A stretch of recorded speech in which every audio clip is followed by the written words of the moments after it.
ضلع سوبتپور کی سب سے بڑی آبادی والی تحصیل مانجھی پور میں اس جدید دور میں بھی گیس جیسی بنیادی سہولت سے محروم ہے۔ گیس نہ ہونے کے باعث عوام مہنگے داموں لکڑیاں اور LPG خریدنے پر مجبور ہیں۔ سیلاب کے بعد پہلے تو چولہا جلتا تھا ہمارا،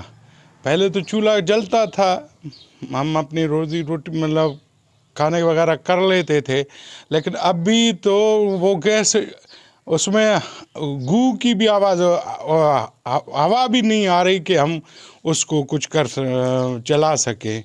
تو ہمارے تکلیف مانجھی پور کے لیے یہی ہے، تو گیس کا پرابلم ہے بہت غریبوں کے لیے۔ یہاں پر اوپلے جلا رہے ہیں، لکڑیاں جلا رہے ہیں اور گیس بھرا کر جا رہے ہیں، تقریباً 300 روپے کلو ہے۔ یہ 2013 سے سیلابوں کی وجہ سے جو ہے نا پوری پائپ لائن ختم ہو گئی ہے، لیکن یہاں پر سروے کیا گیا ہے لیکن اس کا کوئی متبادل ابھی تک نہیں ہوا۔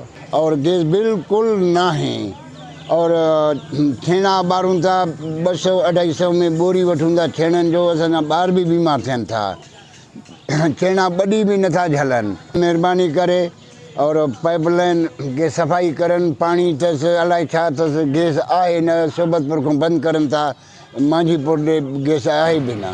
شہریوں کا کہنا تھا کہ ہمارے بچے بغیر ناشتہ کیے اسکول جاتے ہیں۔ انہوں نے حکومت وقت سے مانجھی پور شہر میں گیس کی فراہمی کا مطالبہ کیا ہے۔